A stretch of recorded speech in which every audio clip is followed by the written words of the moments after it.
Bonjour et bienvenue sur ma page Facebook et ma chaîne YouTube des mathématiques en couleur. Aujourd'hui, on va voir les fonctions paires. Bon, on se donne une fonction qui est définie sur un domaine df et c'est f sa courbe représentative dans un repère OI.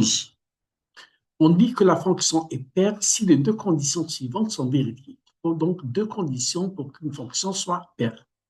La première condition, c'est tout simplement une petite vérification.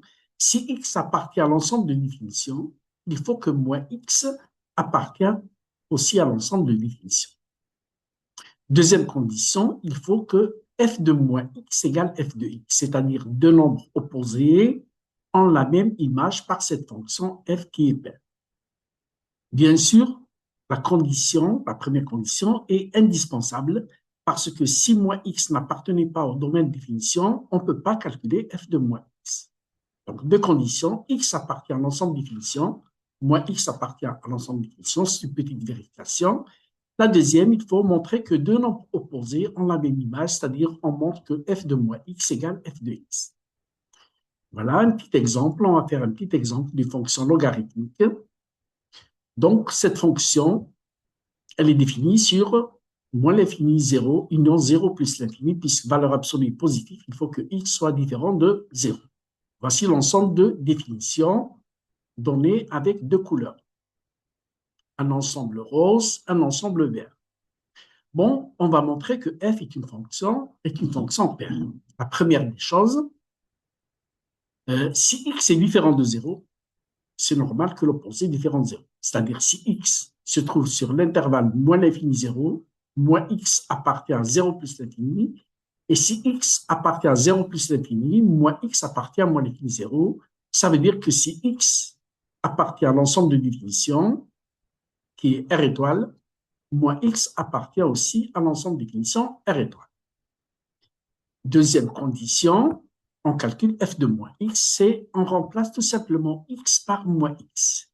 Donc, ça nous fait ln de valeur absolue de moins x sur moins x au carré plus 1.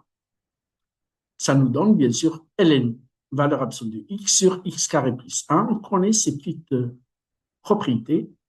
Valeur absolue de moins x égale valeur absolue de x. Donc, valeur absolue de moins x égale valeur absolue de x.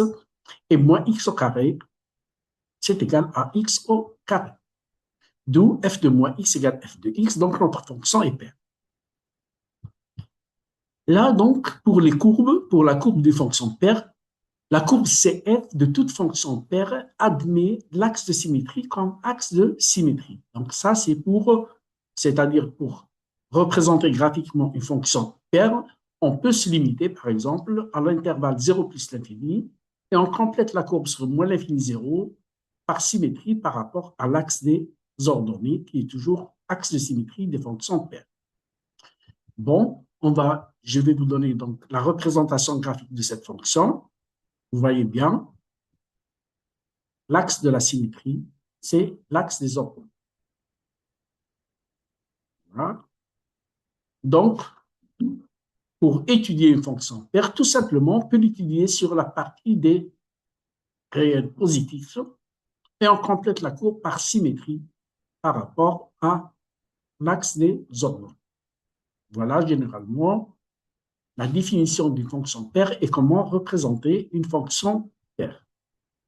Je vous donne deux petites fonctions, donc deux petits exercices. Vous allez me montrer que la fonction définie sur R privé de 0, définie par f de x égale 4 moins x carré exponentielle moins 1 sur x carré, montrer que c'est une fonction paire. Même chose avec la fonction définie sur R par f de x égale sinus carré x exponentielle cos x. Voilà donc pour ce cours, on verra des fonctions impaires, les fonctions qui admettent des axes de symétrie, des centres de symétrie dans les vidéos prochaines. Abonnez-vous à ma chaîne, vous trouverez plein de vidéos sur ma chaîne YouTube.